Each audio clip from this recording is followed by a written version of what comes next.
안녕하세요. 저는 대형 유통회사에서 MD로 일하며 남들보다 빠른 승진을 거듭해 커리어를 쌓아오던 30대 여성 장혜은이라고 합니다.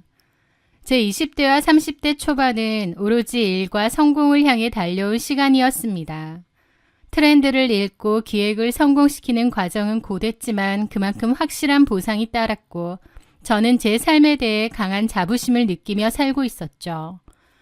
그렇게 일에만 매진하던 어느 날 초등학교 동창회에 참석하게 되었고 그곳에서 장동민을 다시 만나게 되었습니다. 어린 시절의 풋풋함을 간직한 채 어엿한 어른으로 성장한 동민은 무척 매력적이었습니다. 중견기업의 대리로 재직 중이던 그는 성격이 모난 곳 없이 착했고 매사에 진중하고 어른스러운 태도를 보였죠. 치열한 경쟁사회 속에서 늘 긴장하며 살던 저에게 동민의 부드럽고 다정한 모습은 큰 위로와 호감으로 다가왔습니다. 우리는 자연스럽게 연인으로 발전했고 주변의 뜨거운 축복 속에 마침내 결혼식을 올리며 부부가 되었죠. 결혼 후 얼마 지나지 않아 저희 부부에게는 새 생명이 찾아왔습니다. 임신이라는 큰 변화 속에서도 저는 제 커리어를 놓치고 싶지 않았습니다. 배가 불러오는 와중에도 회사 일과 집안일 모두를 완벽하게 해내려 무던히 노력했죠. 반면 남편 동민은 회사에서 늘 야근과 출장으로 바빴습니다. 밤늦게 퇴근하거나 주말에도 출장을 가는 일이 잦아 집안일을 거의 돕지 못했어요. 체력적으로 힘들 때도 있었지만 저는 남편을 전적으로 믿고 사랑했기에 그가 밖에서 가정을 위해 고생하고 있다고 생각하며 아무런 불만 없이 그 상황을 온전히 감당했습니다. 저는 제가 완벽한 행복을 향해 순탄하게 걸어가고 있다고 굳게 믿었죠. 하지만 굳건해 보이던 제 행복에 균열이 가기 시작한 것은 출산 예정일보다 이르게 찾아온 극심한 산통 때문이었습니다. 어느 날 새벽 갑작스럽게 시작된 진통. 남편은 마침 출장 중이었기에 저는 홀로 짐을 챙겨 다급히 병원으로 향했습니다. 병원에 도착해 검사를 받은 결과 상황은 생각보다 심각했습니다. 의사는 태아와 산모 모두 위험해질 수 있다며 지체 없이 응급 제왕절개 수술을 해야 한다고 말했습니다. 그때 연락을 받고 시어머니가 병원으로 달려오셨어요. 하지만 며느리의 고통을 걱정하며 달려온 것이 아니었습니다. 의사가 수술 동의서를 내밀며 응급수술을 준비하려 하자 시어머니는 갑자기 의사의 앞을 가로막았거든요. 오늘 나오면 안 돼요. 내가 용하다는 보살님한테 날짜랑 시간을 점지받아 왔는데 이 날짜, 이 시간에 나야 된단 말이에요. 어떻게든 분만을 좀 늦추는 그런 약이라도 없어요? 시어머니는 평소에도 점이나 사주를 병적으로 맹신하는 분이셨습니다. 하지만 산모와 아이가 위태로운 응급 상황에서조차 점쟁이의 말을 들이밀며 수술을 막아서는 시어머니의 모습은 상상을 초월하는 광기였죠. 제가 고통으로 힘들어하는 와중에도 시어머니는 의사에게 계속 이 날짜에 나아야 된다고 했고 의사가 지금 당장 수술하지 않으면 산모와 아이 둘 다 죽을 수도 있다며 단호하게 말을 했습니다. 그 뒤에 저희 부모님이 병원으로 오셨고 바로 수술을 진행하기로 했습니다. 그렇게 저는 무사히 응급 제왕절개 수술을 받았죠. 수술이 끝나고 마취에서 깨어난 입원실, 배를 가른 극심한 고통에 눈을 뜬 저를 맞이한 것은 시어머니의 싸늘한 표정과 저주에 가까운 폭언이었습니다. 보살님이 점지해준 좋은 날짜 놔두고 때를 못 맞춰서 나와버렸으니 저 애는 분명 멍청하고 허약하게 자랄 거다. 아휴, 집안에 복이 들어오려다가 말았어. 갓 태어난 자신의 친손녀와 죽다 살아난 며느리에게 쏟아내는 말이라고는 믿기지 않았습니다. 더욱 저를 절망하게 만든 것은 뒤늦게 출장에서 돌아와 병실에 도착한 남편 동민이의 태도였어요. 상황을 전해 들은 남편은 자기 엄마에게 화를 내고 저를 위로하기는커녕 오히려 시어머니의 편을 들었거든요. 엄마가 다 우리랑 아기 잘 되라고 보살님한테 비싼 돈 주고 날짜 받아온 거라 그래. 엄마도 얼마나 속상하시면 그러시겠어. 당신이 그냥 좀 이해해. 어이가 없었습니다. 당장 생사를 오가는데 점쟁이의 날짜가 무슨 소용이란 말입니까? 황당하고 섭섭한 마음이 가슴을 쳤지만 저는 갓 태어난 아이를 안고 험악한 분위기를 만들고 싶지 않아 억지로 그 상황을 넘어갔습니다. 하지만 그것은 앞으로 다가올 지옥 같은 시집살이의 아주 작은 서막에 불과했습니다. 2주간의 조리원 생활을 마치고 신혼집으로 퇴소하던 날, 시어머니는 친정어머니도 바쁘신데 내가 직접 산후조리를 해주겠다며 짐을 싸들고 저희 집으로 들어오셨어요. 저는 시어머니의 간섭이 부담스러웠지만 그래도 며느리를 위해 고생하시겠다는 뜻을 차마 거절할 수 없어 감사한 마음으로 받아들였습니다. 하지만 시어머니의 산후조리는 제가 상상했던 것과는 완전히 달랐어요. 퇴소 첫날 시어머니는 산후조리를 해주겠다며 주방에서 미역국을 한 솥 끓여 놓으셨는데요. 그런데 식사 시간이 되어 제 앞에 놓인 국그릇을 보고 저는 제 눈을 의심했습니다. 제 국그릇에는 미역이나 소고기는 단 한 점도 없이 그저 멀건 미역 국물만 찰랑이고 있었거든요. 반면 맞은편에 앉은 시어머니의 국그릇에는 고기와 미역이 산처럼 수북하게 쌓여 있었습니다. 시어머니는 제 시선은 아랑곳하지 않고 미역국을 드시더라고요. 건더기 너무 많이 먹으면 소화 안 돼서 안 좋아. 이렇게 국물을 많이 먹어야 젖도 잘 나오고. 다 너 생각해서 이렇게 준 거다. 그래도 미역이랑 고기랑 잘 챙겨 먹어야 되는데요, 어머니. 아휴, 너는 무슨 식탐이 그렇게 많니? 알았다. 나중에 저녁 때 챙겨줄게. 하지만 점심때도 저녁때도 미역 건더기는 제 그릇에 담기지 않았습니다.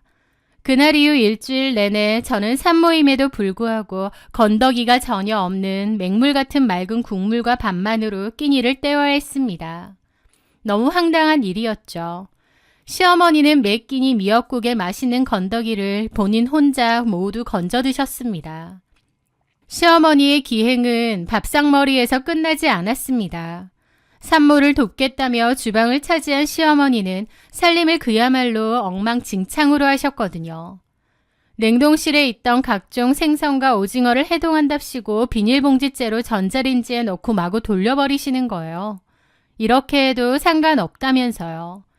게다가 제 산후조리를 해주신다더니 웬걸 밥을 먹고 나면 온종일 작은 방에서 낮잠을 주무시거나 볼륨을 크게 틀어놓고 핸드폰으로 유튜브 영상만 보셨습니다.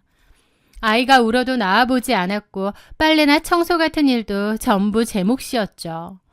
이쯤 되면 왜 오셨는지 모르겠더라고요. 저는 오히려 일이 더 많아졌고요. 급기야 며칠 뒤부터는 저한테 밥을 차리라고 하시는 거예요. 자기가 며느리 놔두고 왜 맨날 밥을 차려야 되냐면서요. 배에 수술 자국을 달고 2시간에 한 번씩 깨는 갓난아기를 돌보느라 쪽잠을 자는 저에게 밥상을 대령하려는 것이었습니다. 제 산후조리가 아니라 제가 시어머니의 수발을 드는 거였죠. 더 이상 이 비상식적인 상황을 견딜 수 없었던 저는 남편에게 털어놓았습니다. 여보, 나 어머님 산후조리 필요 없어. 솔직히 어머님 오시고 나서 내가 밥 다 차려드리고 집안일 하느라 몸이 더 망가질 것 같아. 그냥 어머님 본가로 돌아가시라고 말씀 좀 드려줘. 하지만 제 말을 들은 남편의 반응은 저를 또 한 번 깊은 절망으로 빠뜨렸습니다. 남편은 펄쩍 뛰며 오히려 제게 화를 냈거든요. 야, 장혜은, 너 정말 섭섭하다. 우리 엄마같이 며느리 산후조리 해준다고 발벗고 나서는 시어머니가 요즘 세상에 어딨어? 엄마가 살림이 좀 서툴긴 하지만 그래도 그렇지. 도와주러 오신 분을 내쫓으라 그래? 너 진짜 우리 엄마한테 너무하는 거 아니냐? 시어머니는 작은 방에서 저희의 대화를 엿듣고는 거실로 뛰쳐나와 생 난리를 치며 대성통곡을 하셨습니다. 아이고, 내 팔자야. 내가 늙은 몸이 끌고 지 수발 들어주러 왔더니 며느리란 년이 나를 쫓아내려 하네. 그리고 내 아들 집인데 네가 뭔데 나를 나가라 말아야. 저는 갓난아기를 안고 적반하장으로 소리를 지른 시어머니와 그 옆에서 저를 비난하는 남편을 번갈아 바라보았습니다. 내가 사랑하고 믿었던 남편은 이기적인 시어머니의 편일 뿐 저를 지켜줄 마음이 눈꼽만치도 없었습니다. 지독한 기만과 가스라이팅 속에서 하루하루 몸과 마음이 말라가던 저는 더 이상 이들과는 정상적인 결혼 생활을 이어갈 수 없다고 결심했습니다. 저는 남편과 매일 밤 언성을 높이며 맹렬하게 다투었습니다. 끝없는 갈등 끝에 결국 시어머니가 본가로 돌아가기로 결정이 났습니다. 하지만 남편과 저 사이의 갈등의 골은 이미 회복할 수 없을 만큼 깊게 파인 상태였고 시어머니 역시 며느리인 저를 향해 엄청난 앙심을 품게 되었어요. 저는 시어머니가 집을 떠나면 모든 것이 평화로워질 줄 알았습니다. 하지만 시어머니가 짐을 싸서 나가기로 한 전날 밤 저는 남편과 시어머니가 안방문을 반쯤 닫아놓고 나누는 소름 끼치는 대화를 엿듣게 되었습니다. 제가 아이랑 잠든 줄 알았던 남편과 시어머니가 나눈 대화였죠. 동민아, 내 말 잘 들어라. 솔직히 혜은이 쟤 나랑은 영 안 맞는 것 같다. 기가 너무 세고 시어미 알기를 우습게 알아. 그리고 보살님이 그러는데 쟤랑 평생 살면 네가 쥐어짜여서 명예 못 죽는다더라. 시어머니의 목소리는 은밀하고도 단호했습니다. 남편은 엄마 목소리 좀 낮춰라고 말리면서도 시어머니의 말을 끊지는 않았습니다. 너 미은이랑 잘 만나고 있지? 잘 만나고 있어. 만나보니까 혜은이 쟤보다 훨씬 낫지? 괜찮더라고. 성격도 시원시원하고. 그래, 성격 시원시원하고 인물 좋고 사만저축은행 다녀서 직장 괜찮고 무엇보다 주식으로 돈도 많다잖아. 그렇게 괜찮은 여자가 너 좋다니까 빨리 혜은이 쟤랑은 이혼하고 정리해. 나는 사실 처음부터 다 그런 며느리를 얻고 싶었는데. 저는 제 길을 의심했습니다. 남편은 저 몰래 시어머니가 소개해준 다른 여자를 만나고 있었던 거예요. 혜은이 저거 회사에서 잘 나간다고 유세 떠는데 그깟 월급 모아봐야 얼마나 되겠니? 미은이 걔는 스케일이 달라. 주식으로 돈을 엄청 모았댄다. 보살님도 너랑 미은이 사주가 기가 막히게 잘 맞는다고 하셨고 미은이랑 재혼하면 너 인생 핀데. 혜은이하고는 최대한 빨리 이혼해라. 나 혜은이 쟤 얼굴도 보기 싫어 이제. 저한테 앙심이 깊다는 건 알았지만 멀쩡히 잘 살고 있는 아들에게 여자까지 소개해 줄 줄은 몰랐죠. 게다가 남편도 갓 태어난 아이가 있는 유부남이면서 아무렇지 않게 다른 여자를 만나고 있었던 겁니다. 근데 당장 이혼은 좀 그렇지 않아? 애도 어리고. 허구한 날 싸우면서 더 살고 싶니? 그냥 적당한 핑계대고 헤어지고 끝내라니까. 알았어, 엄마. 일단 혜은이 눈치 봐서 내가 잘 정리해볼게. 근데 그 손미연 씨 진짜 그렇게 돈이 많아? 주식으로 돈을 엄청 벌었댄다. 둘이서 그런 얘기를 하고 있는데 안방문을 박차고 들어가 그들의 멱살이라도 잡고 싶더라고요. 하지만 저는 일단 참고 방으로 돌아와 제 친여동생 혜진이에게 카카오톡 메시지를 보냈습니다. 너무 기가 막히고 억울한 마음에 당장 누군가에게 털어놓지 않으면 미쳐버릴 것 같았기 때문이죠. 혜진아, 나 방금 미친 소리를 들었어. 시어머니가 너네 형부한테 여자 소개를 해줬대. 그 여자랑 새 출발하라고. 뭐라고? 형부랑 사돈어른 미친 거 아니야? 그리고 그 정신 나간 여자는 도대체 어떤 여잔데? 몰라. 이름은 손미은이고 사만저축은행 다닌다는데 너 예전에 거기 다녔잖아. 혹시 아는 여자야? 손미은? 사만저축은행 손미은? 너 아는 여자야? 몇 분 뒤 동생에게서 다급하게 전화가 걸려왔습니다. 언니, 손미은이라는 여자 내가 예전 직장에 있을 때 같이 근무해서 잘 알아. 근데 그 여자 이미 결혼한 유부녀에다 애도 있는데? 그 여자 남편도 같은 회사거든. 저는 망치로 머리를 한 대 얻어맞은 듯 멍해졌습니다. 세상이 좁다지만 어떻게 손미은일 수가 있어? 손미은 그 여자 우리 회사 다닐 때부터 완전 요주의 인물이었어. 점이랑 사주 맹신해서 점집 달고 사는 걸로 유명했고 남자 엄청 좋아해서 회사 내에서도 스캔들이 한두 번 난 게 아니었거든. 남편도 같은 직장인데 유부녀가 총각 직원들한테 꼬리치고 다닌다는 소문 많아서 뒤에서 말 엄청 많았다고. 동생의 폭로는 거기서 끝이 아니었습니다. 그리고 내가 알기론 그 여자 주식 광적으로 하는 건 맞는데 완전 듣보잡 작전준이 테마주 같은 위험한 종목에만 몰빵하는 스타일이야. 기가 막혔습니다. 시어머니는 점집에서 만난 허세 가득한 유부녀의 거짓말에 완벽하게 홀려 자기 아들에게 그런 여자랑 재혼하라며 들이밀고 있었던 것입니다. 분노와 억울함으로 떨리던 제 입가에 어느새 차가운 실소가 번졌습니다. 이 멍청하고 탐욕스러운 모자가 스스로 지옥불을 향해 걸어 들어가고 있는 게 느껴졌거든요.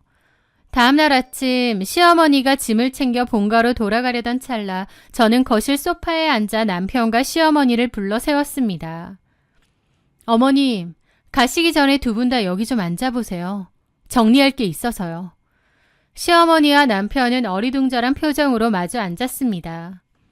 저 어제 두 사람이 하는 얘기 다 들었어요. 어머님이 이 사람한테 손미은인가 하는 여자 소개해줘서 만나고 있고 어머님도 그 여자랑 재혼시키고 싶어 하셨죠? 그 말에 남편과 시어머니가 당황하더라고요. 저도 솔직히 더 살고 싶진 않아요. 의리도 없고 책임감도 없는 이런 사람 저도 싫습니다. 원하는 대로 이혼해줄게요. 남편은 제가 먼저 이혼을 입에 올리자 놀라면서도 내심 안도하는 기색을 숨기지 못했습니다. 저는 말을 덧붙였죠. 대신 위자료랑 재산 분할 그리고 양육권까지 전부 제가 요구하는 조건대로 완벽하게 맞추세요. 그럼 조용히 이혼해 줄 테니까. 아니, 그건 좀... 그건 좀이라뇨? 그럼 갓난쟁이 있는 유부남이 시어머니랑 작당해서 돈 많은 여자로 갈아타려고 한다고 회사에 소문이라도 쫙 내줄까요? 두 사람 대화 녹음 다 했거든요. 사실 녹음은 안 했지만 했다고 거짓말을 했습니다. 남편과 시어머니는 제가 회사를 들먹이며 협박하자 덜컥 겁을 먹더군요. 남편과 시어머니는 서로 눈치를 보더니 말했죠. 알겠어. 당신이 원하는 대로 해줄 테니까 조용히 협의이혼으로 끝내자. 어차피 당신이랑 나랑 이미 부부관계는 끝난 것 같고 그냥 조용히 끝내는 게 서로에게 좋을 것 같아. 그 후 저는 제가 원하는 대로 이혼 협상을 주도했습니다. 남편 명의로 되어 있던 전세금 전액과 딸 서은이의 친권과 양육권 역시 완벽하게 제가 가져왔습니다. 남편은 어차피 주식 대박난 돈 많은 여자와 결혼할 테니 제가 넘겨주는 돈쯤은 금방 복구할 수 있다고 거만하게 착각한 것 같더라고요. 법원에 합의이혼 서류를 접수하고 모든 재산이 제 명의로 넘어온 것을 확인한 날, 저는 미련 없이 짐을 싸서 딸과 함께 새 집으로 이사했습니다. 그렇게 끔찍했던 시집살이와 배신감으로 얼룩졌던 짧은 결혼 생활은 끝이 났습니다. 저는 홀가분한 마음으로 회사에 복직하여 다시 제 커리어와 육아에만 온전히 집중했죠. 그런데요, 저는 이대로 조용히 끝낼 생각이 없었습니다. 제 동생 혜진이가 저를 대신해 복수를 해주기로 했기 때문이죠. 저와 이혼 도장을 찍고 돌아서는 날, 전 남편 장동민과 시어머니의 발걸음은 무척이나 가벼워 보였습니다. 며느리에게 뜯긴 재산쯤이야 주식 대박난 새 며느리가 채워줄 것이라 단단히 착각하고 있었을 테니까요. 하지만 그들의 그 오만하고 멍청한 꿈이 산산조각 나는 데에는 그리 오랜 시간이 걸리지 않았습니다. 제 동생 혜진이는 손미은의 남편과도 안면이 있는 사이였습니다. 손미은 부부는 같은 은행에서 근무하다 결혼한 사내 커플이었기 때문이죠. 제가 겪은 기막힌 상황에 분노한 동생은 제가 이혼 절차를 모두 마무리하고 재산을 안전하게 확보한 것을 확인하자마자 곧장 손미은의 남편에게 연락을 취했습니다. 그리고 손미은이 제 전남편인 장동민과 은밀히 만나며 불륜을 저지르고 있다는 사실과 모든 정황을 낱낱이 폭로해버렸습니다. 동생의 말에 의하면 손미은의 남편은 평소에도 성격이 불같고 다혈질이기로 사내에 유명한 사람이었다고 합니다. 아내의 외도, 그것도 모자라 거짓말과 허세로 첨철된 뻔뻔한 사기 행극에 극도로 경로한 그는 완전히 이성을 잃어버렸습니다. 그는 사실을 확인하고 바로 다음 날 장동민이 다니고 있는 중견기업 사무실로 예고도 없이 쳐들어갔습니다. 그 불같은 남자는 장동민을 피떡이 되도록 만든 모양이었어요. 자신이 만나던 여자가 유부녀였다는 사실을 꿈에도 몰랐던 장동민은 영문도 모른 채 두들겨 맞은 모양이었습니다. 대낮에 벌어진 이 끔찍한 난투극은 사내 전 직원은 물론이고 마침 회의 중이던 이사의 임원들의 귀에까지 고스란히 들어가게 되었죠. 회사의 명예를 심각하게 실추시키고 사내 질서를 엉망으로 만든 직원을 회사가 가만둘 리 없었습니다. 결국 장동민은 그 뒤로 권고사직을 당하며 그토록 목을 매던 직장에서 불명예스럽게 쫓겨나고 말았습니다. 하지만 장동민과 시어머니가 맞이한 지옥은 직장을 잃은 것에서 끝나지 않았습니다. 알고 보니 장동민과 시어머니는 손미은에게 부탁해 주식 종목을 추천해달라고 한 모양이었어요.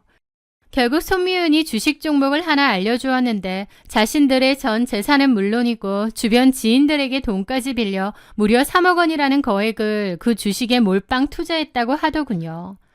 저와 이혼하며 제게 넘겨준 위자료를 제외하고 남은 돈을 그 주식에 다 투자한 거죠. 처음 며칠 동안은 주가가 오르는 듯해서 꿈에 부풀어 올랐겠지만 그 이후부터는 주식이 곤두박질 치기 시작했나 보더라고요.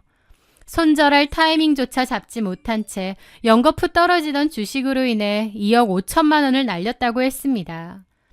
손미은에게 따졌지만 손미은은 당신들이 하도 알려달라고 해서 알려준 거지 내가 투자하라고 했느냐며 그리고 왜 일을 크게 만드냐며 오히려 장동민 모자를 탓했다고 하더라고요.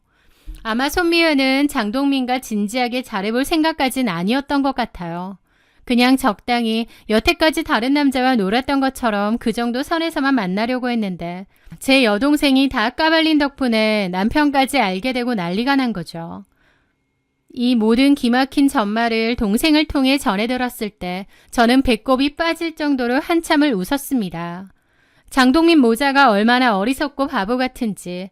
그러다 최근에 문득 생각이 나서 그들이 전 재산을 쏟아부었던 그 주식 종목을 검색해 보았습니다. 그 주식은 이미 회생 불가능한 상태로 상장 폐지 직전이더라고요. 차라리 마이너스 80%가 났던 남은 5천만 원이라도 건져서 나오는 게 현명했을 지경으로 이제는 정말 휴지 조각조차 되지 못하는 신세가 되어버렸더군요. 그들은 지금 그 낡은 본가에서 감당할 수 없는 빚더미에 앉은 채 지금쯤 매일 서로를 원망하며 지옥 같은 나날을 보내고 있겠지요. 저는 현재 친정 부모님의 도움을 받으며 딸을 키우고 일에도 매진하고 있어요. 남편과 시댁이라는 이기적이고 썩은 밧줄을 과감하게 잘라낸 덕분에 제 삶은 그 어느 때보다 가볍고 눈부십니다.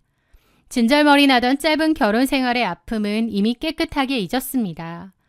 앞으로는 눈부시고 행복한 새 인생을 향해 당차게 걸어 나가려 해요. 저의 이야기를 끝까지 들어주셔서 진심으로 감사합니다.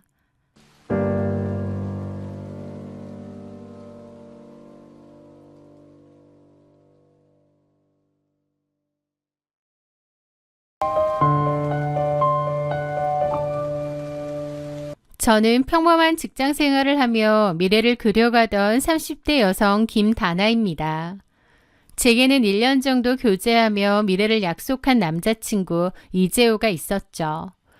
동갑내기였던 우리는 성향도 제법 잘 맞았고 양가의 허락을 받아 순조롭게 결혼 준비를 진행하고 있었습니다. 웨딩홀 예약부터 스드메까지 차근차근 맞춰가며 저는 제 인생의 새로운 챕터가 평온하게 시작될 것이라 믿어 의심치 않았습니다. 그런데 그 사건이 터졌어요. 사건이 터진 그날도 여느 때와 다름없는 평범한 평일이었습니다. 회사에서 점심 식사를 마치고 남은 휴식 시간 동안 저는 사무실 자리에 앉아 지인들에게 보낼 모바일 청첩장 디자인을 고르고 있었습니다. 여러 가지 샘플을 비교하며 가장 깔끔하고 예쁜 것을 고르느라 여념이 없던 그때 휴대폰 진동이 울렸습니다. 발신자는 가장 친한 친구라고 믿었던 서윤채였죠. 다소 어두운 목소리더군요. 다나야, 너 오늘 퇴근하고 혹시 시간 돼? 나랑 좀 만나자. 윤채의 목소리는 평소와 달리 한없이 무겁고 심각했습니다.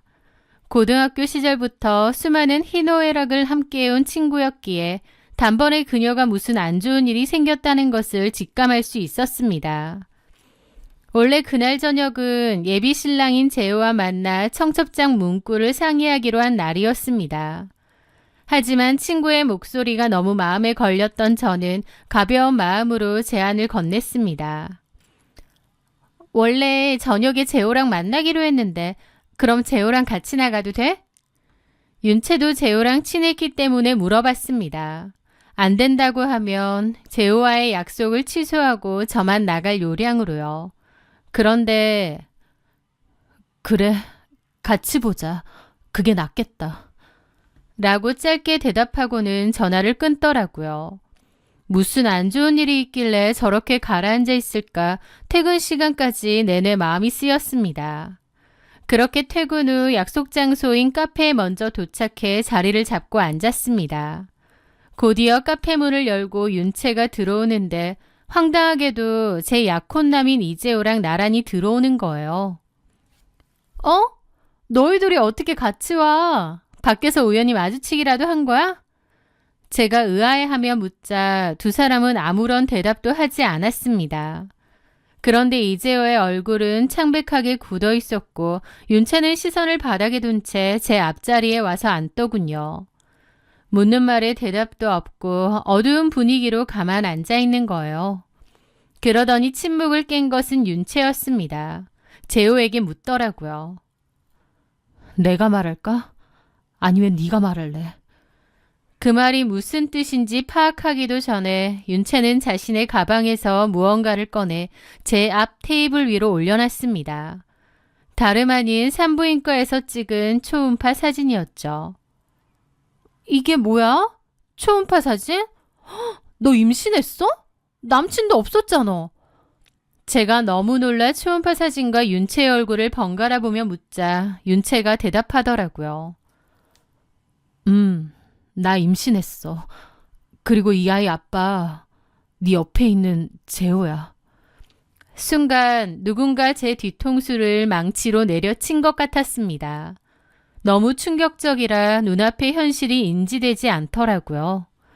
나랑 결혼을 앞둔 약혼남이 내 가장 친한 친구의 아이를 가졌다고? 순간 무슨 몰래카메라 찍나? 아니면 이벤트를 해주려고 하나 싶더라고요. 뭔 소리야? 지금 장난치는 거지?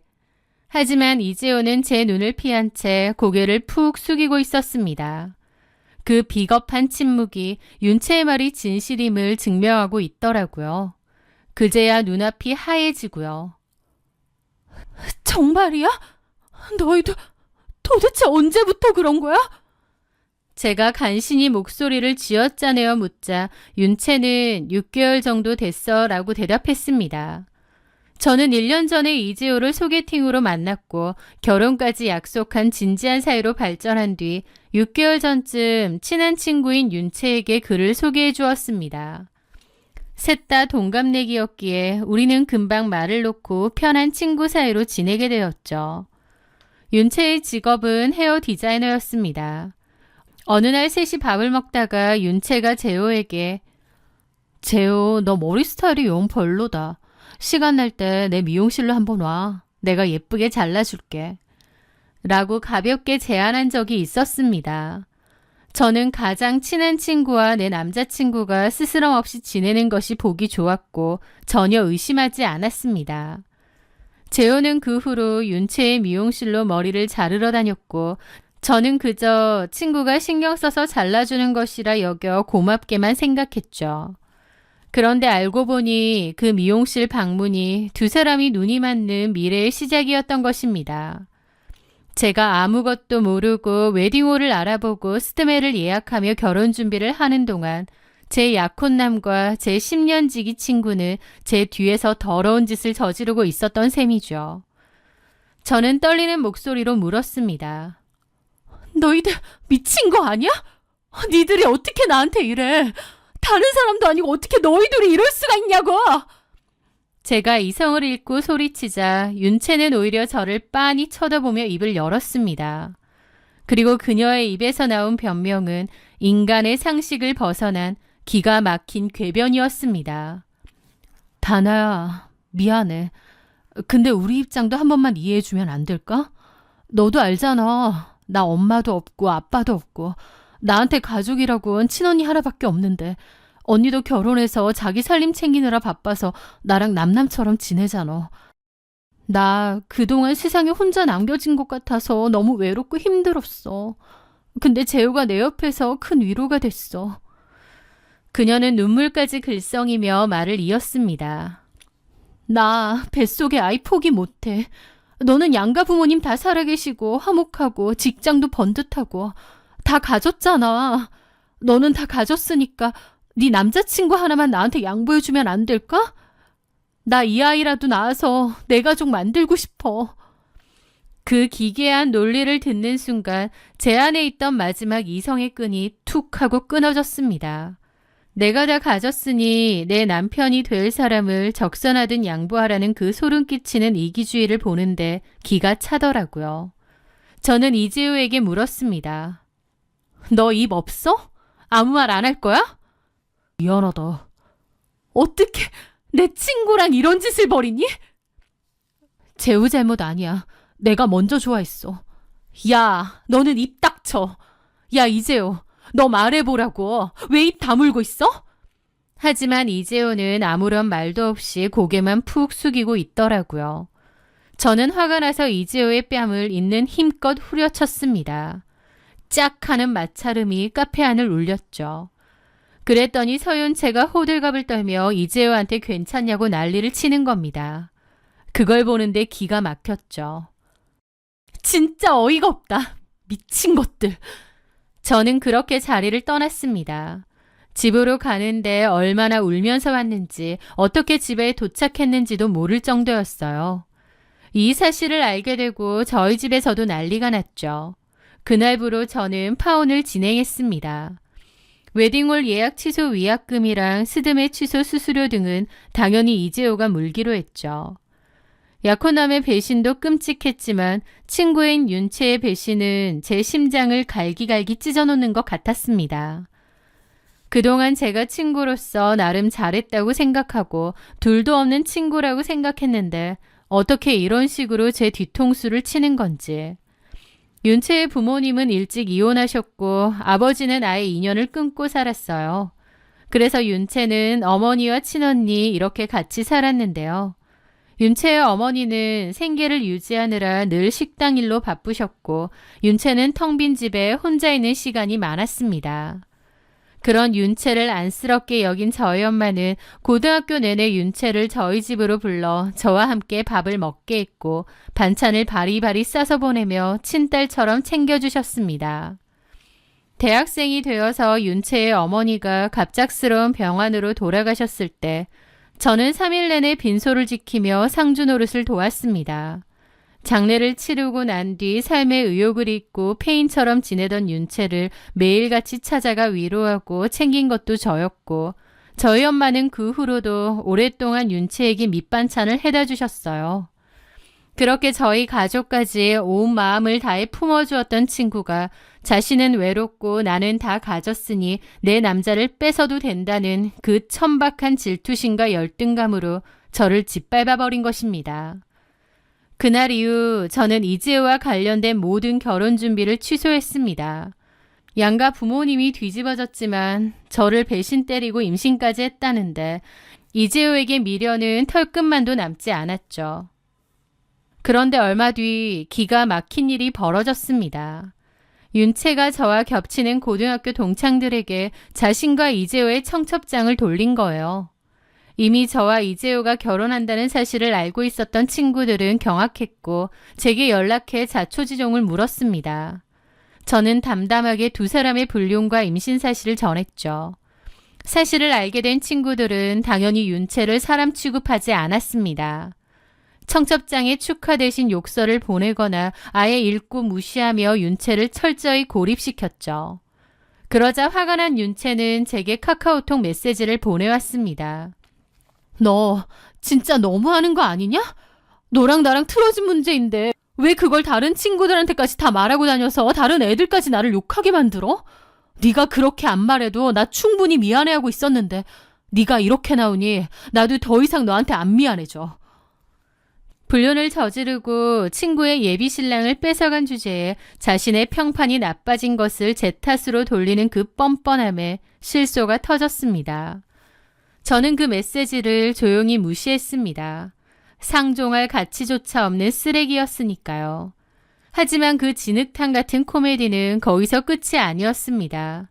윤채의 메시지를 무시한 채 며칠 지나지 않아 이번에는 파혼한 전남친 이재호에게서 전화가 걸려온 거예요. 받지 않으려다 무슨 헛소리를 하나 싶어 통화 버튼을 눌렀습니다. 수화기 너머로 들려오는 이재호의 목소리는 찌질했죠. 다나야, 나 진짜 죽을 것 같아서 전화했어. 나 솔직히 윤채랑 진짜 결혼하기 싫어. 나 걔한테 완전 코 끼인 것 같아. 미용실 가면서 친해진 건 맞는데 그냥 네 친구니까 잘해준 거였어. 그런데 걔가 어느 날 밤에 자기 너무 우울하고 고민이 많다고 술 한 잔만 사달라고 하도 매달리는 거야. 그래서 나갔다가 술을 너무 많이 마시고 진짜 딱 한 번 실수로 잤어. 근데 한 달 뒤에 임신했다고 초음파 사진 들고 오는데 내 눈이 뒤집히지. 솔직히 한 번 실수한 건데 그 애가 내 애인지도 확실히 모르겠어. 나 이 결혼 진짜 하기 싫어. 그는 저를 배신한 쓰레기였을 뿐만 아니라 자신이 저지른 행동에 대한 책임조차 지기 싫어하는 비겁한 겁쟁이같이 느껴졌습니다. 한 번이든 10번이든 어쨌든 제 친구랑 바람핀 거 맞으면서 구질구질하게 변명을 하더라고요. 심지어 서윤채랑 결혼까지 하기로 했으면서요. 우리 부모님도 나보고 미친놈이라고 욕하고 난리셔. 다나 너 놓치고 기껏 만난 게 그런 애냐고. 다나야, 나 진짜 너무 후회돼. 너랑 예정대로 결혼하고 싶어. 윤채 걔 좀 이상해. 집착도 너무 심하고 무서워. 나 걔랑 결혼하면 인생 망할 것 같아. 나 너한테 돌아가고 싶어. 자신의 아이를 임신한 여자에게 코가 끼었다며 저에게 다시 매달리는 그 역겨운 목소리를 듣는데 어이가 없었죠.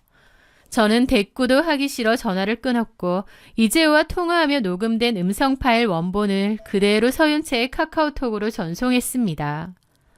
그 녹음 파일이 전송된 지 불과 5분도 지나지 않아 서윤채에게서 미친 듯이 부재중 전화가 찍히기 시작했습니다. 그러더니 카카오톡으로는 쌍욕과 함께 문자가 쏟아지는 거예요. 김다나 이 미친년아. 너 재호랑 지금 뭐 하자는 거야? 이제 나랑 결혼할 사이인데 왜 뒤에서 연락해서 이간질이야? 너 진짜 죽고 싶어? 저는 그 문자를 읽고 코웃음을 쳤습니다. 통화 내용을 들어봐도 저는 한마디도 하지 않고 이지호만 날린데도 제가 이간질이니 뭐니 하는 게 어이가 없고 불쌍하더라고요. 저는 그 문자를 씹었는데 며칠 뒤 이재호에게서도 사색이 된 목소리로 전화가 왔습니다. 야, 너 그 녹음 파일을 윤채한테 보내면 어떡해? 너무한 거 아니야? 그러게 윤채랑 예정대로 결혼하면 되지 왜 나한테 전화해서 개소리야 개소리가. 나 너나 서윤채나 상종도 하기 싫으니까 다시는 연락하지 마라. 한 번만 더 전화해서 개소리하면 지금처럼 서윤채한테 다이렉트로 보낼 거니까 그런 줄 알아. 저는 그 말을 끝으로 두 사람의 번호를 모두 완벽하게 차단했습니다. 10년의 우정과 1년의 사랑이 그토록 추악한 밑바닥을 보이며 박살났죠. 이후 다른 친구들을 통해 건너 들리는 소식에 의하면 제가 보낸 그 녹음 파일 사건으로 인해 이재호와 서윤채는 결혼 준비 과정 내내 그리고 결혼 후에도 끔찍한 불화에 시달렸다고 합니다. 윤채는 재호의 휴대폰을 빼서 검사하며 의부증에 가까운 집착을 보였고 재호는 그런 윤채를 견디지 못하고 임신한 아내를 두고 밖으로 나돌았다고 했죠. 신혼 초부터 매일같이 싸우며 당장 이혼안에 만에 지옥 같은 삶을 살고 있다는 소식이었습니다. 꽃이다. 쓰레기들끼리 분리수거 돼서 천만 다행이지. 저는 그렇게 코웃음 치며 그들에게 받았던 상처를 털어내고 제 일상에 온전히 집중했습니다. 하지만 사람의 악연이란 참으로 끈질긴 법인지 아니면 그들의 뻔뻔함이 인간의 상식을 벗어났기 때문인지 약 1년이라는 시간이 흐른 뒤 그 지긋지긋한 서윤채가 다시 제 삶의 기괴한 방식으로 엮여들기 시작했습니다. 그들의 존재가 제 머릿속에서 완전히 흐려질 무렵이었습니다. 평화롭던 주말 오후 제 휴대폰으로 낯선 번호의 전화 한 통이 걸려왔습니다. 택배 기사님인가 싶어 무심코 전화를 받았는데 수화기 너머에서 들려온 목소리는 1년 만에 듣는 그러나 평생 잊을 수 없는 서윤채의 목소리였습니다. 제가 번호를 차단했더니 다른 번호로 전화를 한 것 같더라고요. 김다나, 나야. 목소리에는 묘한 적대감과 함께 분노로 인해 파들파들 떨리는 기색이 역력했습니다. 저는 불쾌함을 감추지 않고 차갑게 대답했습니다. 네가 나한테 무슨 염치로 전화를 해? 할 말 없으니까 끊어. 제가 전화를 끊으려 하자 서윤채는 다급하게 그러나 아주 기가 막힌 질문을 던졌습니다. 너 혹시 아직도 내 남편 만나고 다니니? 그 순간 저는 제 귀를 의심했습니다. 내가 이재호를 만난다고? 너무나도 터무니없는 질문에 어이가 없어서 말문이 막혔습니다. 당연하게 파혼 이후 이재호와는 단 한 번도 연락을 주고받은 적이 없었고 길거리에서 스치듯 마주친 적조차 없었기 때문이죠. 하지만 수화기 너머로 들려오는 윤채의 떨리는 숨소리와 불안감에 휩싸인 목소리를 듣자 묘한 반항심과 비웃음이 솟구쳤습니다. 저렇게 의부증에 시달리며 속을 끓이는 꼴이 우스워 저는 사실대로 말해주는 대신 일부러 깐족거리며 대답했습니다. 글쎄, 내가 굳이 그런 걸 너한테 왜 말해줘야 되는데? 제 도발적인 대답에 서윤채는 이성을 잃고 폭발했습니다. 수화기 너머로 입에 담지 못할 쌍욕이 쏟아지기 시작했죠. 이 미친년아, 너 유부남 만나는 거 명백한 불륜이야. 네가 나한테 앙심 품고 내 남편 꼬여내서 만나는 모양인데 내가 상간녀 소송 걸어서 네 인생 완벽하게 박살내줄 테니까 그런 줄 알아. 제 약혼남을 뺏어서 임신까지 했던 주제에 이제 와서 저에게 유부남을 만나는 건 불륜이라며 훈계를 하고 상간소송을 운운하는 그 완벽한 내로남불에 헛웃음이 터졌습니다.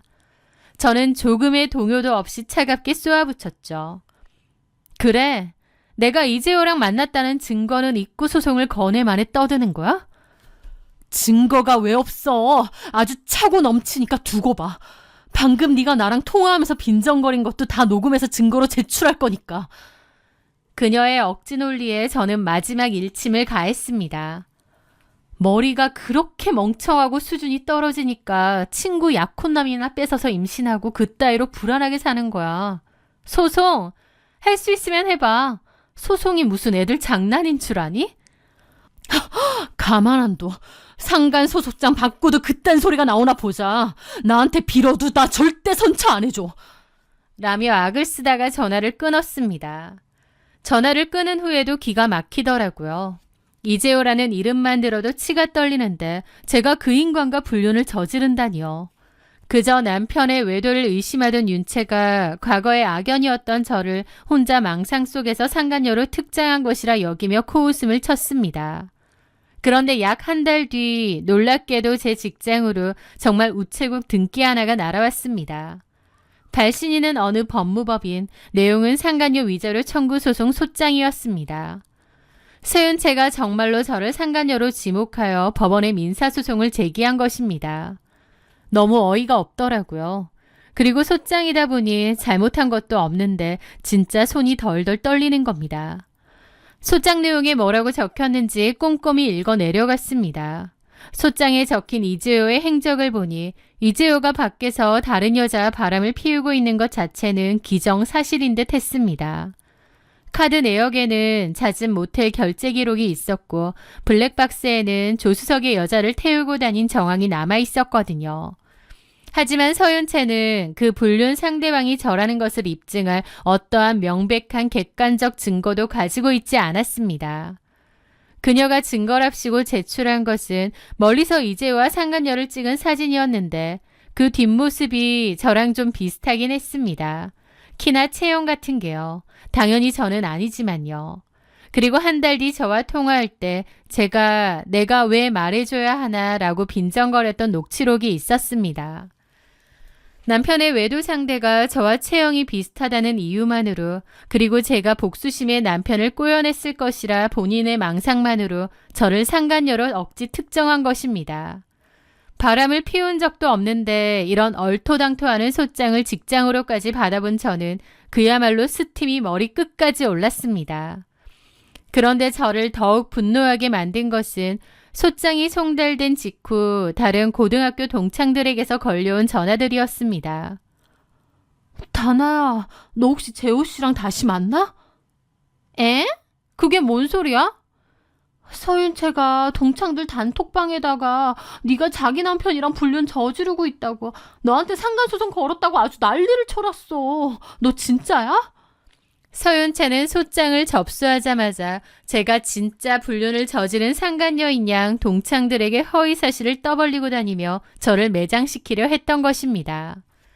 그걸 듣는데 이건 그냥 넘어갈 문제가 아니구나 싶더라고요. 저한테 전화해서 방방 뛰고 따질 때 정도야 참아주었지만 주변에다 말도 안 되는 루머를 퍼뜨리는 건 참을 수 없었죠. 저는 그 길로 반차를 내고 곧바로 변호사 사무실을 찾아갔습니다. 제 결백을 증명하는 것을 넘어 서윤채를 역으로 고소하기 위해서였죠. 저는 변호사를 선임하여 2가지 강력한 법적 조치를 취했습니다. 첫째, 서윤채를 상대로 부당 제소에 따른 손해배상 청구, 즉 민사 맞소송을 제기했습니다. 제가 상간녀가 아님에도 불구하고 아무런 객관적 증거 없이 악의적인 소송을 걸어 제게 심각한 정신적 고통과 시간적 피해를 주었다는 이유였습니다. 저는 이재호와의 통화 내역이나 만남이 단 한 번도 없었음을 증명하는 통신사 발신 수신 내역서와 기지국 위치 정보 등을 증거로 제출하며 소장에 명시된 상간녀가 제가 아님을 완벽하게 반박했죠. 둘째는 동창들에게 제가 상간녀라고 떠벌리고 다닌 서윤채를 허위 사실 적시에 의한 명예훼손으로 경찰에 형사 고소한 것이었습니다. 단톡방에 윤채가 올렸던 글을 친구들에게 캡처받아 증거물로 제출했죠. 민사소송과 달리 형사고소는 그녀를 전과자로 만들 수 있는 아주 강력한 무기였습니다. 법적인 반격을 모두 마치고 재판을 준비하던 중 저는 저를 진심으로 걱정해주던 한 친구를 통해 사건의 진짜 내막, 즉 이재호와 바람을 피우고 있는 진짜 상간녀의 정체에 대해 아주 충격적인 사실을 전해 듣게 되었습니다. 다나야, 이재호랑 바람 피우는 여자 있잖아. 걔 아무래도 우리 고등학교 동창 송혜진인 것 같더라. 그 말에 저는 깜짝 놀랐죠. 정말? 넌 어떻게 알았는데? 내 친구의 친구가 송혜진이랑 친한데 걔가 술 먹고 어렴풋이 얘기하더래. 요즘 만나는 남자가 있는데 사실 가정이 있는 애다 어쩌고 하면서. 근데 가만 들어보니까 이재호 같더라는 거야. 송혜진, 그 이름을 듣는 순간 모든 퍼즐이 기막히게 맞춰지는 것을 느꼈습니다. 송혜진은 저와 서윤채의 고등학교 동창이었는데요. 사실 저와는 학창시절에 그저 인사만 나누는 그다지 친하지는 않은 사이였습니다. 그런데 저와 키나 체형, 당시 유지하고 있던 머리 스타일까지 매우 흡사해서 선생님이나 친구들이 뒤에서 보면 저와 예진이를 자주 헷갈려하곤 했어요. 송혜진은 저랑은 별로 안 친했지만 서윤채랑은 나름 친한 사이였습니다.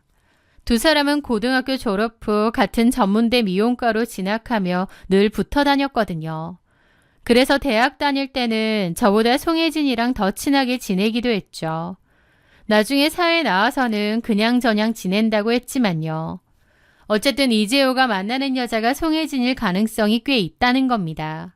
그러고 보니 서윤채가 증거랍시고 내밀었던 그 뒷모습 사진, 저랑 굉장히 비슷했는데 어쩌면 송혜진일 수도 있겠구나 싶더라고요. 그래서 서윤채도 저인 줄 착각한 것이고요.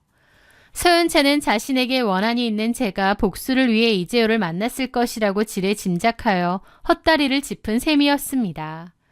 본인도 10년지기 친구였던 제 약혼남을 뺏어서 결혼했는데 이제는 자신의 또 다른 10년지기 친구에게 남편을 뺏겨버리다니 너무 기구하고도 추악한 팔자가 아닌가 싶더라고요. 어쨌든 저는 친구로부터 이 기막힌 총국의 전말을 깨닫고 실소를 금치 못했습니다. 제가 접수한 명예훼손 형사 고소장으로 인해 서윤채는 결국 피의자 신분으로 경찰서에 조사를 받으러 출석해야만 했습니다. 서윤채는 경찰서에서도 제가 자신의 남편인 이재호와 바람을 피운 것이 맞다며 억지를 부렸지만 경찰 조사 과정에서 진실은 너무나도 싱겁고 명백하게 드러났습니다. 그리고 그 경찰 조사 과정과 제가 제출한 반박 증거 자료들을 통해 서윤채는 이채호의 진짜 불륜 상대가 제가 아니라 자신의 친한 친구인 송혜진이라는 사실을 깨닫게 된 모양이었어요. 자신이 저를 배신하고 이재호를 빼앗았듯 이번에는 친구인 송혜진에게 똑같은 방식으로 남편을 빼앗겼다는 사실. 그 잔인한 인과응보 앞에서 서윤채는 완전히 이성을 잃고 말았던 것 같습니다. 경찰 조사를 마치고 나온 서윤채는 그 길로 자신의 친언니를 대동하고 송혜진이 일하고 있는 미용실로 쳐들어갔다고 했죠. 손님들이 빤히 앉아있는 영업장 한가운데서 서윤채와 그녀의 언니는 송혜진의 머리채를 휘어잡고 바닥에 내동댕이 치며 그야말로 살벌한 난투극을 벌였다고 했습니다. 내 남편이랑 바람난 더러운 년이라며 악을 쓰고 집기를 부수는 바람에 미용실은 순식간에 아수라장이 되었고 결국 송혜진 측의 신고로 경찰이 출동하여 그들을 현행범으로 체포하기에 이르렀죠. 이 사건으로 인해 서윤채의 삶은 그야말로 소송의 늪에 깊숙이 빠져들게 되었습니다. 남편 이재호와는 돌이킬 수 없는 파탄을 맞아 이혼소송에 돌입하게 되었고 저에게는 부당 제소에 따른 민사 손해배상과 명예훼손 형사 고소를 당했으며 송혜진에게는 영업방해 및 특수폭행 혐의로 고소를 당했습니다. 하루아침에 사방에서 날아오는 줄 소송의 피고인이 되어버렸죠. 그렇게 사면 초과에 몰린 서윤채에게서 어느 날 제게 전화가 걸려왔습니다. 전화를 받자마자 수화기 너머로는 그녀의 처절한 울음소리가 들려왔습니다. 다나야, 내가 잘못했어. 넌 줄 알고 오해를 했었나 봐. 네가 그럴 애가 아닌 걸 아는데 나에 대한 복수심 때문에 이제야 만난 줄 알았어. 전에는 나한테 전화해서 온갖 쌍욕 다 퍼붓더니 태도가 싹 바뀌었네. 미안해. 내가 그땐 제정신이 아니었어. 나 이재호랑 결혼한 거 진짜 후회해. 걔 진짜 최악이야. 여자 좋아하고 술 좋아하고. 나 걔랑 결혼해서 행복했던 적 한 번도 없었어. 그런 놈 때문에 너랑 이렇게 틀어진 거 정말 내가 바보 같았고 너무 어리석었어. 친구 약혼남 뺏어서 임신하고 나한테도 뻔뻔하게 굴었던 게 너야. 게다가 기껏 결혼했으면 잘 살기라도 하던지 1년 뒤 전화해서 기껏 한다는 말이 이재호랑 바람났냐고? 심지어 나한테 상간소송까지 걸었지. 그걸 회사로 보냈고. 미안해. 내가 진짜 미친년이야. 그래 맞아. 너 미친년이야. 몰랐니? 그래 욕해. 욕 실컷 해. 대신 나 소송 좀 치하해주면 안 될까? 민사소송은 둘째치고 명예훼손만이라도. 나 지금 진짜 죽고 싶은 심정이야. 송혜진 그년 이재호랑 바람나놓고 내가 우리 언니랑 가서 좀 때렸다고 폭행으로 나랑 우리 언니 고소했어. 진짜 악질 아니니? 저는 속으로 너만 하겠니? 라는 말이 절로 떠오르더라고요.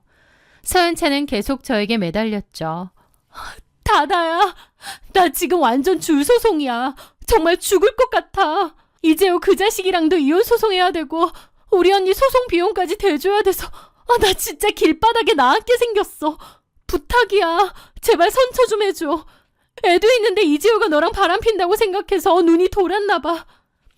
저는 아무런 대답도 하지 않았습니다. 서윤채는 훌쩍거리며 말하더라고요. 솔직히 말해서 나 너한테 질투심이 좀 있었어. 질투? 우리 아빠는 언니랑 나 버렸고 나 엄마랑 힘들게 살았잖아. 근데 엄마마저도 일찍 돌아가시고 너네 집은 다 화목하고 사이좋고 그리고 너는 공부도 잘하고 대학도 좋은 데 나오고 그러다 보니까 친구지만 네가 부럽고 질투도 났어.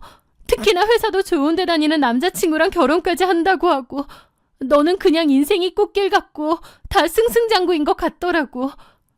그래서 속으로 나 질투하면서 내 약혼남이라도 뺏은 거야? 일부러 그런 건 아니야. 너무 마음이 외로웠는데 이재호랑 어쩌다 눈이 맞았던 거야. 그리고 애가 생기니까 욕심 났던 거고. 나 진짜 후회하고 너한테 미안해. 나 너한테 친구로서 할 만큼 했어. 근데 너는 나를 그렇게 생각하고 내 거 훔칠 생각만 했다는 거잖아. 그런 게 아니라 너무 부럽고 그래서 미안해.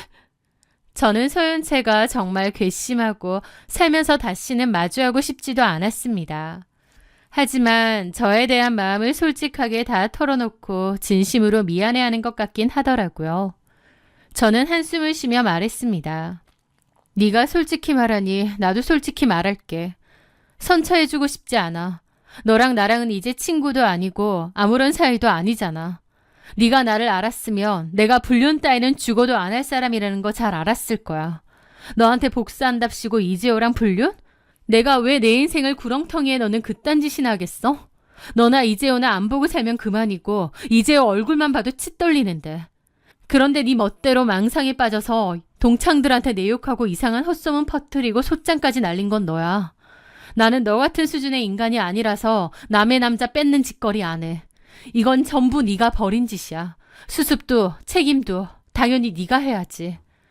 제 말에 서윤채는 펑펑 울더라고요. 저는 전화를 끊어버렸습니다. 그렇게 말은 했지만 사실 저도 형사고소는 합의할 생각도 있었습니다.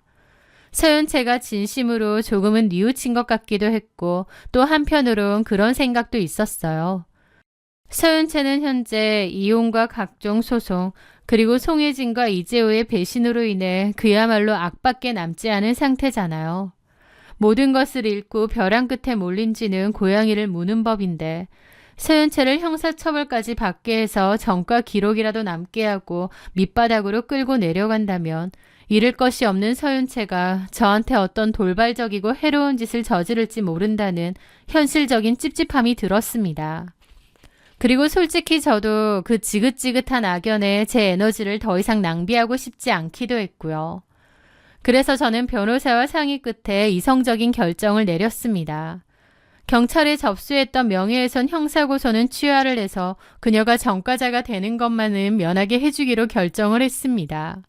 하지만 부당 제소에 대한 민사 손해배상 소송은 끝까지 진행하여 제 명예를 훼손하고 시간을 빼앗은 대가의 위자료는 받아야겠더라고요. 형사고소가 취하되어 사건이 종결된 직후 서윤채에게서 다시 한번 전화가 왔습니다. 형사고소 취하해줘서 고마워. 저는 단호하게 말했습니다. 됐어. 이게 너한테 내가 해줄 수 있는 마지막 배려야. 민사소송은 그대로 진행할 거니까 그런 줄 알아. 너도 그 정도의 대가는 치르는 게 맞겠지. 그리고 너랑 나랑은 이제 길 가다 마주쳐도 아는 척조차 할 이유가 없는 남이야. 앞으로 살면서 두 번 다시 내게 연락 안 했으면 좋겠다. 저는 서윤채의 대답을 듣지 않고 통화 종료 버튼을 눌렀습니다. 그리고 곧바로 그녀의 새 번호까지 차단했죠. 10년 지기 친구이자 한때 제 가족처럼 여겼던 서윤채와의 영원하고도 완벽한 끝이었습니다. 그 후 다른 친구들을 통해 간간히 들려오는 소식에 의하면 서윤채의 삶은 여전히 지옥 한가운데에 있다고 합니다. 이재호와의 결혼은 완전히 파탄났고 본인 역시 송혜진과 이재호를 상대로 상간소송을 걸었기 때문에 세 사람이 엉켜서 진흙탕 같은 법적 싸움을 이어가고 있다고 들었죠. 친구의 약혼남을 뺏어서 임신까지 하며 만들어낸 가정이 결국 불륜과 폭행, 줄 소송으로 산산조각 나는 모습을 보며 참 기구하고 불쌍한 인생이라는 생각이 들었습니다. 물론 그 모든 건 본인이 자초하기도 했지만요. 저한테 열등감과 질투심을 느꼈다고 했던 서윤채. 물론 사람이니까 자기한테 없는 부분이 친구한테 있다면 당연히 부러울 수도 있고 질투도 날 수 있다고 생각합니다. 저도 그런 적 있고요. 하지만 설령 그런 마음이 들었다 한들 제가 본인한테 진심으로 최선을 다하는 좋은 친구라는 거 서윤채 본인도 분명 알았을 거잖아요. 그럼에도 불구하고 제 약혼남 뺏어서 결혼 파토 만들고 임신하고 나중에는 질투에 눈이 멀어 저를 상간녀 소송까지 하다니 그제야 저도 알겠더라고요. 아, 내 인생에서 서윤채라는 친구는 없는 게 낫구나. 악연이었구나. 진작에 잘라냈어야 되는 싹이었구나. 라는 것을요. 가끔 스스로 인생 난이도를 힘들게 만드는 사람들이 있는데 서윤채가 딱 그 짝이 아닌가 싶습니다. 자신을 진심으로 위해주고 보듬어 주었던 친구의 호의를 열등감과 질투로 변질시켜 스스로 자기 인생의 난이도를 최악으로 끌어올렸으니까요. 이제 저는 모든 과거의 배신과 굴레에서 완벽하게 벗어났습니다. 그리고 가끔은 참 다행이었구나 싶은 생각도 듭니다. 만약 제가 이재호의 저런 난잡한 실체를 모르고 그대로 결혼을 강행했더라면 어땠을까요? 지금의 서윤채가 겪고 있는 그 진흙탕 같은 고통을 제가 고스란히 겪어야 했을지도 모릅니다. 그렇게 생각하면 오히려 서윤채가 제 인생에서 이재호라는 거대한 쓰레기를 미리 치워준 것이 역설적으로 너무 고맙게 느껴지기도 하네요. 그녀의 배신 덕분에 저는 최악의 불행을 피할 수 있었고 사람을 보는 눈은 더욱 단단해졌으며 제 자신을 지키는 법을 배웠기 때문이죠. 거짓과 탐욕으로 얼룩진 자들은 스스로 만든 소송의 늪에서 평생을 허우적거리며 살아가겠지만 저는 이제 저를 진심으로 아껴주는 좋은 사람들과 함께 평화롭고 당당한 제 삶을 꾸려나갈 것입니다. 더 이상 악연에 얽히지 않고 저 스스로 이뤄낸 이 평온한 일상을 소중히 가꾸며 살아갈 생각이에요. 제 길고 기막힌 이야기를 끝까지 들어주셔서 진심으로 감사드립니다.